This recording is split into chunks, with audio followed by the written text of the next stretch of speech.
L'équipe, elle était incroyable. On avait, le sentiment qu'on ne pouvait jamais perdre, quoi. C'était, si d'aventure on devait perdre un match, on savait que la semaine d'après, on allait gagner, quoi.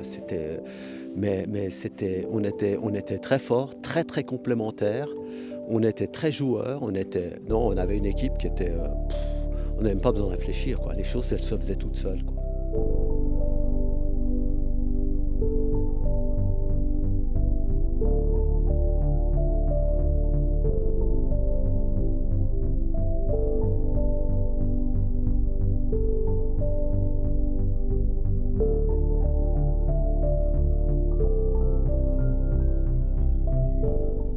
Non, Non, c'est normal. non, pas du tout. Bah, c'est vrai que c'était même pas imaginable. C'était un truc, d'abord enfant, je veux dire, je faisais même pas partie d'un club. C'est-à-dire que, je suis rentré aux Servettes, j'étais ado, quoi. J'ai commencé le foot très tard, quoi. J'ai commencé en junior B à 16 ans, donc c'est vrai qu'enfant, je rêvais pas de devenir footballeur. Je savais même pas que c'était quelque chose qui allait être possible, quoi. Je veux dire, en étant enfant, je jouais beaucoup au foot. Ouais. Peut-être, c'était le football de rue, quoi. C'était, du foot, à la récré, c'était du foot après l'école, le foot, il se faisait comme ça et j'avais des tas de copains qui faisaient partie d'équipes et c'est vrai que, ben, moi, je veux dire les contraintes du foot, même à l'époque où les entraîneurs interdisaient aux joueurs d'aller à la piscine parce qu'ils allaient être mous le lendemain et que c'est quelque chose qui m'attirait pas trop, donc j'avais pas envie de faire ces sacrifices-là.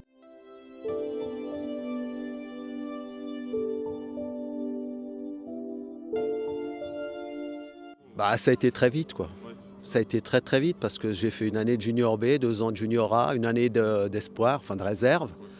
Et puis dans la première année de réserve, à la fin de l'année, j'ai commencé, puisque Servette n'était pas en danger de relégation, qu'il y a eu un changement d'entraîneur, ben, la situation a fait que tout d'un coup, j'ai pu jouer avec la première, quoi. Ouais.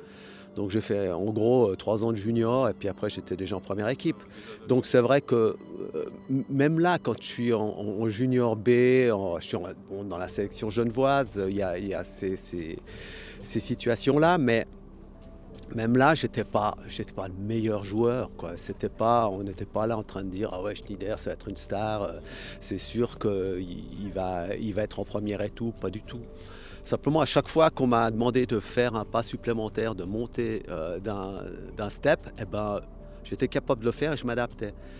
Et mon style de jeu fait que bah, les choses allaient plutôt bien. J'étais jamais très très bon et jamais très très mauvais. J'étais très régulier, puis j'étais un joueur, comme on dit, de confiance.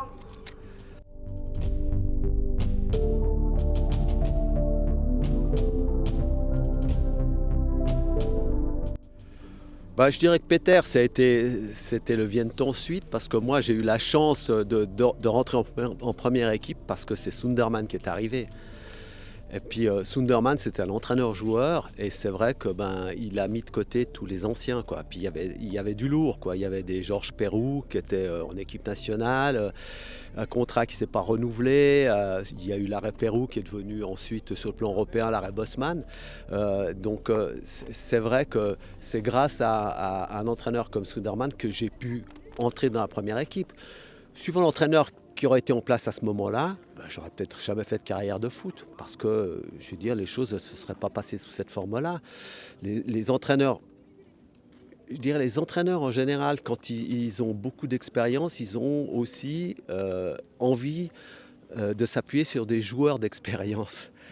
Et alors que des jeunes, ben, un jeune entraîneur qui est un peu nouveau, parce que Sunderman était nouveau, entraîneur-joueur, c'est vrai qu'ils ont beaucoup plus d'allant, ils prennent plus de risques, ils ont plus envie. Et c'est vrai que dans la vague qui est arrivée au Servette à ce moment-là, il y en a eu beaucoup de jeunes.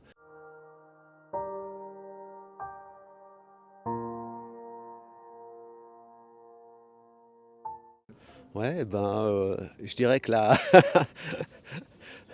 la première remarque que je pourrais faire par rapport à cette saison, c'est qu'elle aurait pu ne jamais exister, parce que le premier match de coupe qu'on a fait cette saison-là, c'était la Rondinella.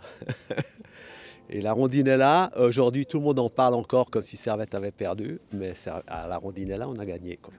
Donc, c'est vrai que c'est ce qui systématiquement me met en rapport avec la saison 78-79.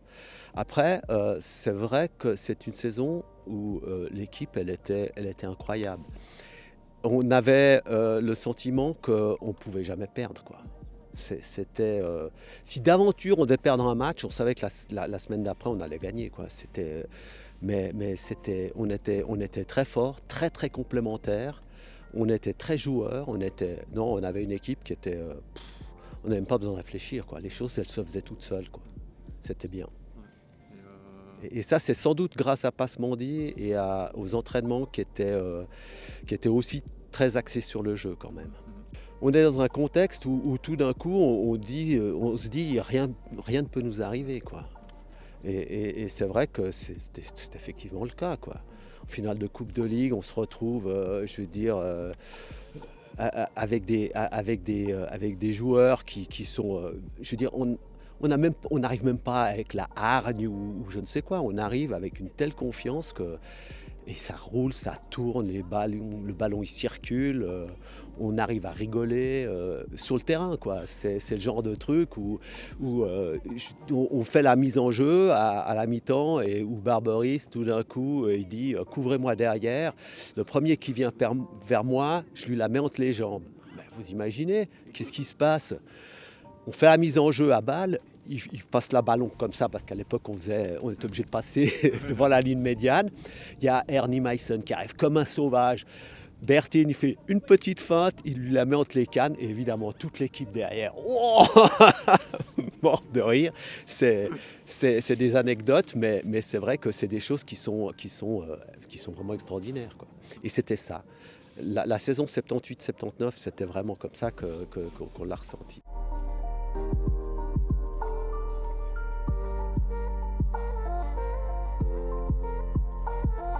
Non, je savais même pas. Donc, je ne savais même pas. C'est pas quelque chose. Je dirais que je suis plutôt quelqu'un qui vit le moment présent et puis qui regarde en avant plutôt qu'en arrière. C'est vrai que si on me demande des souvenirs et des choses comme ça, il faut plutôt s'adresser à Gabé Chapuisat qui saura mieux me dire ce que j'ai marqué comme but que moi-même. Parce que lui, c'est des vrais. Il y a des personnes comme ça qui sont des vraies encyclopédies. Et moi, je ne le suis pas.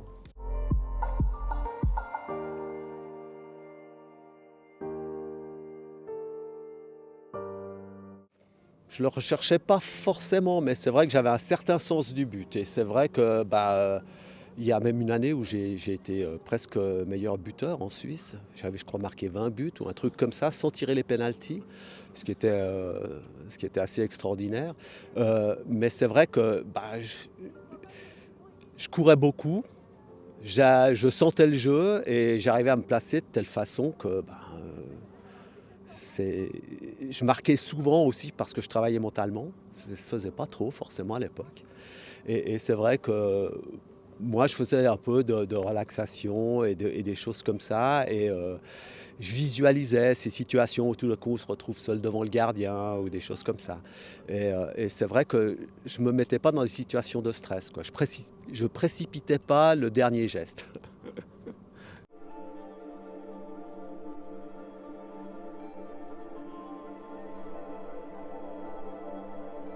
Ouais, c'est une frustration parce que je crois qu'on n'a pas perdu. On a fait 2 fois match nul, quoi. C'était ça, hein. C'est ça, exact. Ouais, alors c'est vrai que c'est des choses. Les matchs nuls, c'est jamais satisfaisant, quoi. D'ailleurs, le terme, il veut tout dire, un match nul, quoi. Et ça, le fait de faire des matchs nuls et d'être éliminé sans avoir perdu, c'est un peu difficile, quoi.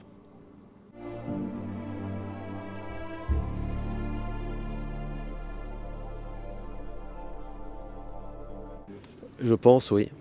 Je pense.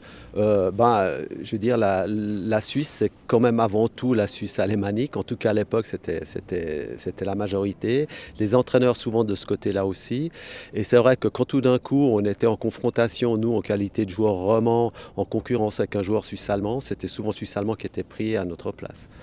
Donc ça, c'est des choses qui existaient. Après, ce qu'il faut relever, c'est que le football, il n'était pas la même chose quand on jouait du côté roman ou si on jouait du côté suisse-allemand, quoi. Outre-Sarine, ils avaient un système de jeu qui était différent. Ils jouaient, comme on disait, le Magagama, homme à homme, homme contre homme, quoi. Et alors que nous, on jouait la zone, quoi. Nous, on jouait système français avec un 6, un 8, un 10, un peu la zone. C'était un jeu qui était beaucoup plus attrayant. Et c'est vrai que ça se ressentait, quoi. Donc il y avait effectivement un espèce d'antagonisme envers les Suisses allemands, quoi. Ça c'est sûr. Même les Tessinois jouaient différemment, parce que les Tessinois, ils étaient un peu avec l'image du football italien, avec le catenaccio défensif. C'était pas là.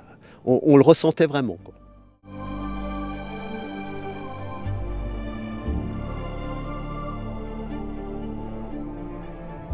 C'est exactement ça. C'est-à-dire que je suis resté à Genève à cause du jeu, du système de jeu. J'avais pas envie d'aller jouer dans un système dans lequel on allait me dire tu t'occupes de celui-là puis tu le suis partout, quoi. Parce que c'est vrai que au niveau de la liberté, de la créativité, du foot en lui-même, du jeu, c'est pas la même chose, quoi.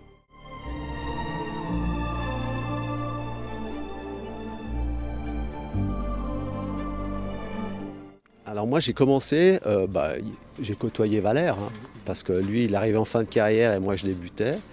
Et c'est vrai qu'à l'époque, tous les contrats des joueurs partaient à l'ASF. C'était contrôlé. Il y avait un salaire maximum qui était à l'époque, je crois, de 25 000 pour les joueurs nationaux, et puis pour les internationaux, je crois que c'était 40 000. Je crois que c'était ça le maximum. Et on avait des contrats qui s'appelaient des contrats de joueurs non amateurs.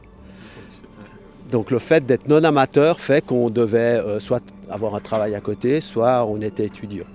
Donc moi en l'occurrence j'étais étudiant, je faisais mes études à l'université à Genève, et c'est vrai que à côté j'avais une priorité qui était mes études. Moi, je me suis retrouvé en camp de ski dans les Alpes, ici à côté. Et puis, je veux dire, l'équipe, elle s'entraînait. Et puis, tout d'un coup, c'était le premier match de championnat au mois de mars en jouant à Sion. Et puis, moi, je ne m'étais pas entraîné toute la semaine parce que j'étais en camp de ski, parce qu'on était en stage. Et j'arrivais le samedi, et parce que on n'avait pas des contingents comme aujourd'hui. Le joueur qui aurait dû me remplacer, il était blessé un peu. Et moi, sans m'entraîner de la semaine, je faisais le match à Sion, quoi. C'est des trucs, c'est impensable. Et après, il y a eu la transition qui s'est faite, je dirais presque automatique, c'est-à-dire que, je veux dire, non amateur, et puis le gars il bosse à côté, mais il bosse chez le président, donc il a une armoire avec une... Voilà, avec sa combinaison de travail là-bas, et puis il était payé, mais il n'y allait jamais. Je dirais que la transition s'est faite en douceur, c'est venu d'abord avec 2, 3, 4, la moitié de l'équipe qui était pro, et c'est ce qui est arrivé quand moi je suis arrivé au terme de mon contrat. Moi j'ai fini mes études. J'ai mon contrat qui arrivait à échéance en même temps, et à ce moment-là, Servette m'a dit soit c'est 100% foot, soit vous pouvez partir, quoi, on s'arrête là. Donc de faire son métier, de sa passion plutôt son métier, c'est quelque chose qui est magnifique, quoi.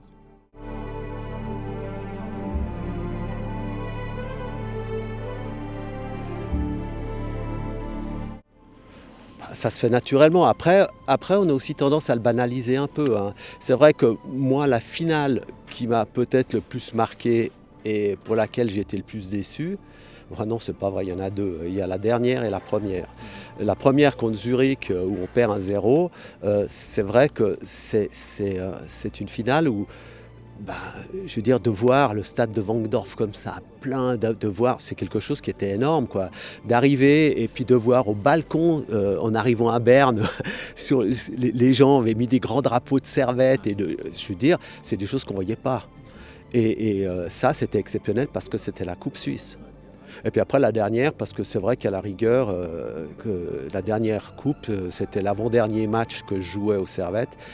Si je l'avais gagné, je crois que je n'aurais pas fait le dernier match.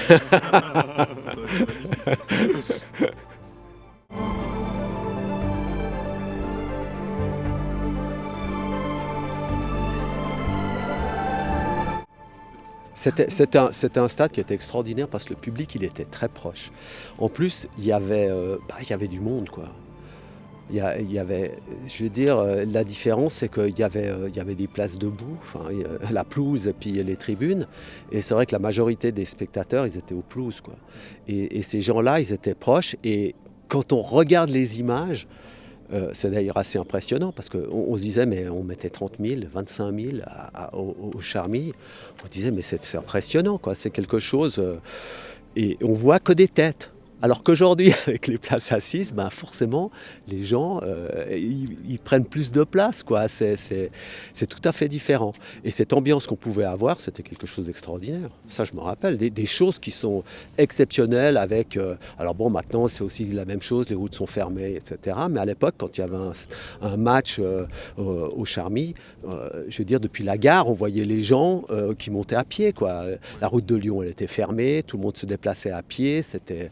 Ah non, c'était quelque chose... c'est vrai que ce stade des Charmy, ça faisait vibrer, quoi. Mais après, c'est vrai il était au bout de sa vie, hein, parce que... Ouais, ouais. Ah ouais, c'était la peinture qui tenait les murs, quoi.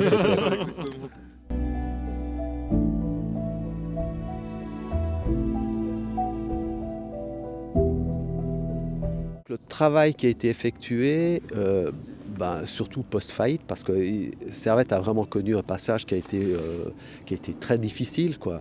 Et c'est vrai qu'aujourd'hui, je pense que Fischer, il a fait du bon boulot.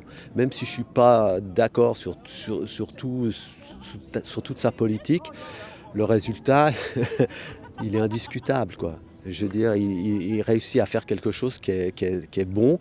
Et Servette et tout ce qu'on a comme club ici aujourd'hui qui ont le nom de Servette, c'est des entités qui fonctionnent bien, quoi. Donc c'est vrai que de ce côté-là, moi je trouve que le travail qui a été effectué, il est excellent, quoi.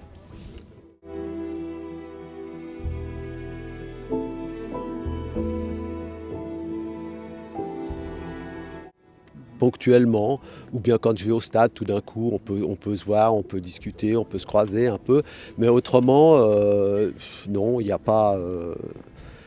le seul avec lequel j'ai un peu plus de relations, c'est Castella. Parce que Castella, c'était... on était à l'école ensemble, on se fait opérer du ménisque dans la même chambre, quoi. On était, je veux dire, on a commencé au foot ensemble. C'est le parrain d'un de mes enfants, et c'est vrai qu'avec lui, je garde des contacts qui sont plus réguliers. Autrement, les autres, c'est ceux qui sont sur Genève. On les voit de temps en temps au stade, pour ceux qui y vont encore, et puis c'est un peu tout, quoi.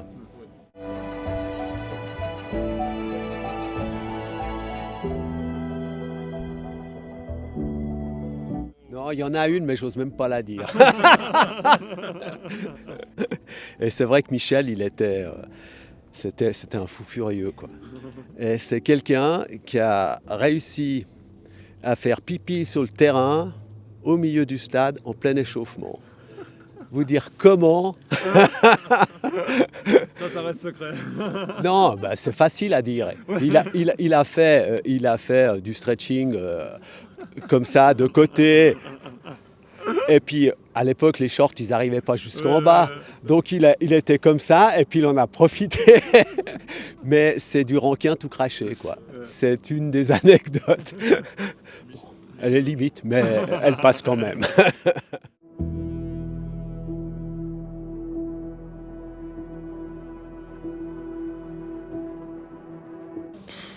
Non, mais c'est des termes qui sont...